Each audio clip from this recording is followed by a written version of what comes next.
For over a year now, Rivers State has been a battleground for political supremacy between Governor Siminalayi Fubara and his estranged godfather Nyesom Wike, the current FCT minister. What began as a political disagreement has escalated into a full-blown constitutional crisis, leading to President Bola Tinubu's dramatic declaration of a state of emergency just yesterday and the suspension of all elected officials in the state. It all began with the seeds of discord sown when the crisis shortly after Fubara assumed office. His political survival was without a doubt tied to the expectations of his predecessor, Nyesom Wike, who played a very big role in his emergence as governor. However, tensions rose when Fubara was accused of deviating from agreements allegedly meant to maintain Wike's influence over the state. And now the power struggle has much more intensified when the Rivers State House of Assembly, largely loyal to Wike, began efforts to undermine Fubara's authority. And on October 9th, 2023, the State Assembly complex was set ablaze and demolished by unknown aggressors, which signaled the beginning of an open confrontation. The conflict worsened with the emergence of two rival factions within the assembly, one backing Fubara and another pledging allegiance to Wike, where we had 27 lawmakers deflecting to the all-progressive converse and litigation flying in all directions. Then the Supreme Court stepped in, ruling that Fubara must recognize the faction of the assembly led by the Speaker, Martin Amuele. Now, despite the Supreme Court's ruling, tensions have remained high. Wike's loyalists continued their offensive, and we had a video surface online yesterday, a few weeks back, rather, of Fubara being locked out of the State Assembly. And on Monday, the 17th of March, proceedings against Fubara were put in place on accusations against the governor, ranging from reckless spending to obstructing legislative functions. Amid these rising tensions, the political landscape of Rivers State has become more and more volatile, with threats and counter-threats escalating daily. Now, we also had an old video resurface with Wike being asked by a journalist on if he would be worried if his predecessor turned against him, and Wike responded by saying his successor was put in there to serve the state and not him, so he has no business in running his successors. But before I make a comment, let's take a listen to the video. We've seen successors turn against their predecessors in politics. Yes, yeah. Would you be worried if that happens to you? Why? Is he serving me? Was he born to serve me? He was told to serve the state.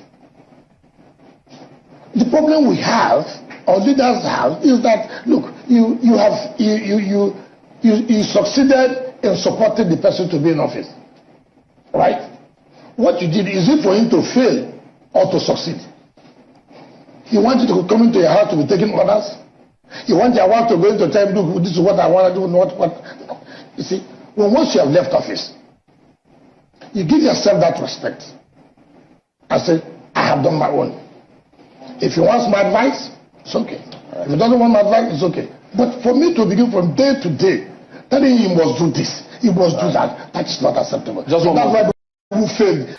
Talk about the internet never forgets. That's quite an interesting video that almost seems contradictory to what we have playing out now between Wike and Fubara. And still in retrospection, another trend making the rounds on X is a throwback video of Fubara where he spoke very boldly as against his opposition. But Nigerians have captioned it as in their lingua, cho, which is in simple English term meaning all talk and no do. Let's watch the video.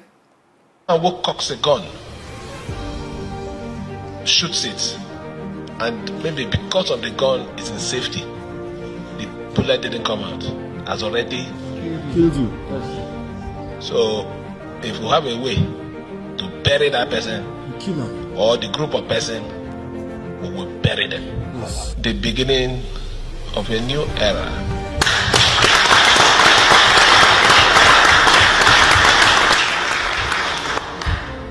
I had a reason for being patient. It is because I know that we are all from one family. As it is today, in the local parliament, they said the jungle has matured. We will be setting a panel of inquiry to investigate the affair of governance. Well, again, the internet never forgets, and that's what we appreciate about this age and time, you know. And so, like I said earlier, I love Nigerians are saying that Wike is just, Fubara rather, is just all talk and no do. But in a somewhat unpopular opinion from a guest on our last program, commenting on the impeachment against Fubara, he says Fubara would have to face the music for, in quotes, signing a deal with the devil when he signed political allegiance to Wike and took his support to win the elections, and that Fubara going against the agreement is actually a show of his lack of integrity. Here's what the guest had to say on our last program. Fubara knew Wike, knows all his tendencies, and you allowed him to sponsor, quote and unquote, you. It's a bit, you should expect this kind of problem. Unfortunately, you will have to face the music. And now, in a move that shocked the entire nation just yesterday, Bola Tinubu now declared a state of emergency in Rivers State, citing security concerns, vandalization of oil pipelines, and Fubara's alleged failure to address militant threats. He also suspended Fubara and his deputy governor, Ngozi Odu, and all elected lawmakers for 6 months, appointing retired Vice Admiral Ibok Ete Ibas as the state's sole administrator. While Tinubu justified his decision as necessary to restore peace and governance, critics saw it as an overreach of presidential power, questioning whether the situation in Rivers State has truly deteriorated to level warranting emergency rule. Let's take a listen to the president's speech. All that hope borne out without any solution to the crisis. With the crisis persisting, there's no way democratic governance, which we all fought and worked for over the years, can thrive in a way that will redound to the benefit of the good people of the state. The state has been at a standstill since the crisis started. With the good people of the state, the latest security report made available to me show that between yesterday and today, there have been disturbing incidents of vandalization of pipelines by some militants without governor taking any action to curtail them on, and evaluated the political situation in Rivers State. And the governor and deputy governor of Rivers State having failed to make a request to me as president to issue this proclamation as required by Section 305, Paragraph 5 of the 1999 Constitution as amended, it has become inevitably compelling for me to invoke the provision of the Section 305 of the Constitution of the Federal Republic of Nigeria, 1999, as amended, to declare a state of emergency in Rivers State with effect from today, 18th March, year 2025, and I so do. By this declaration, the governor of Rivers State, Mr. Siminalayi Fubara, his deputy, Mrs. Ngozi Odu, and all elected members of the House of Assembly state are hereby suspended for an initial period of 6 months. In the meantime, I hereby nominate Vice Admiral Ibok Ibas, retired, as administrator to take charge of the affairs of the state in the interest of the good people of Rivers State. Now, legal experts have swiftly condemned Tinubu's decision. Human rights lawyers and the Nigerian Bar Association have argued that the Nigerian Constitution does not grant the president the power to suspend an elected governor. They pointed out that while the president can declare a state of emergency under Section 305, this does not include the power to remove elected officials like Fubara and his deputy governor. Vincent Adodo, also another constitutional lawyer, went further, accusing Tinubu of acting on a script to protect Wike, his political ally and the minister of the Federal Capital Territory. The key question raised by many Nigerians was if Fubara was removed for failing to curb security threats, why was Wike, the alleged mastermind behind all of this crisis, left untouched? Here's what social media activist Very Dark Man had to say. Who is the president of Nigeria? Is it Asiwaju Bola Tinubu? Or is it Nyesom Wike? Because it's looking as if anything Wike wants, that's what Tinubu does. It's looking as if Tinubu does not care. It's not even balanced in his analysis or in his judgment. If Wike wants it, Wike gets it. So Wike and Fubara get problem. When Fubara decided to go and meet the president said, go back to the agreement you have with Wike.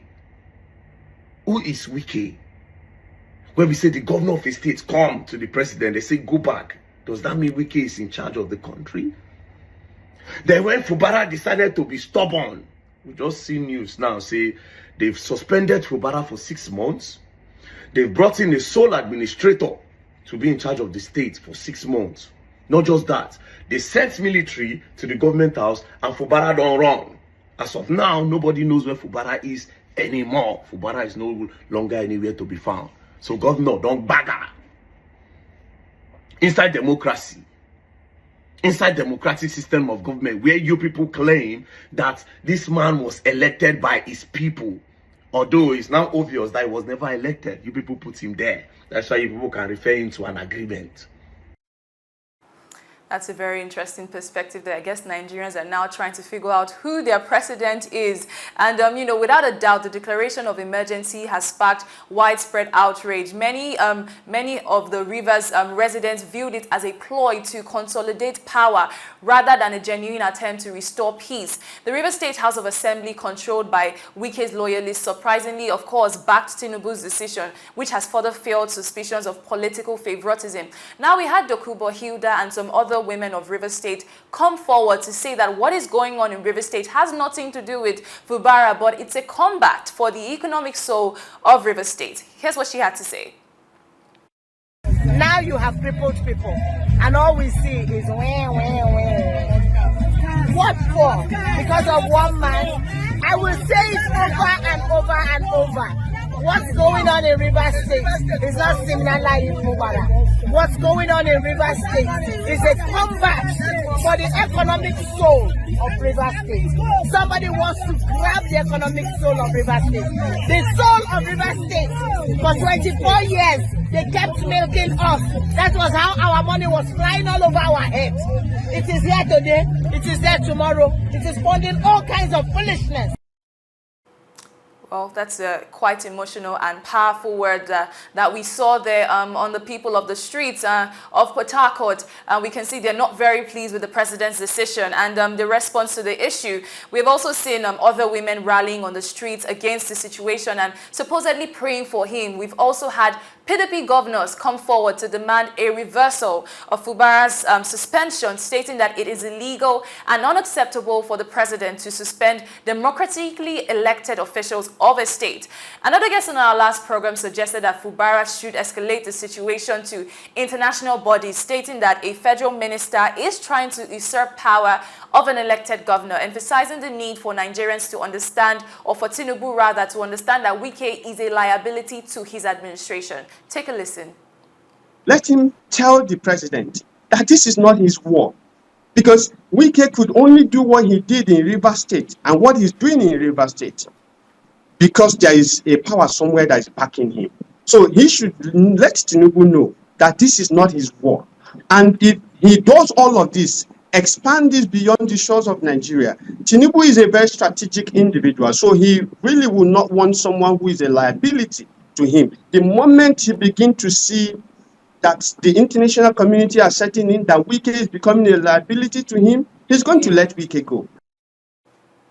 Well, Fubara has now given a response calling for calm and urging the people of Rivers State to remain peaceful and law-abiding. He reaffirmed his commitment to democratic principles, stating that since assuming office, all his actions and decisions have been guided by his constitutional oath and a great sense of duty. He also expressed confidence that the situation would be addressed through legal channels.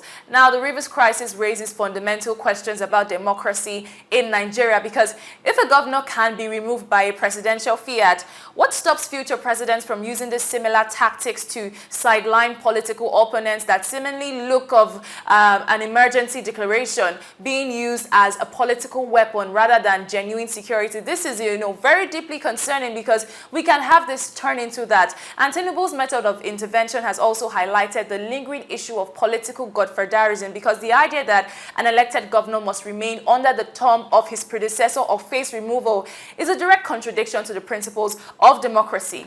With legal battles looming and political tempers flaring, the fate of Rivers State remains uncertain. Will the court overturn Tinubu's decision? Will Fubara regain his position, or will Wike successfully have outmaneuvered him? One thing is certain, though, the events in Rivers State will have a lasting implication for Nigeria's democracy, governance, and eventual development. That's it on the program today. Many thanks for watching. I'm Tony Gubanjo. It's bye for now.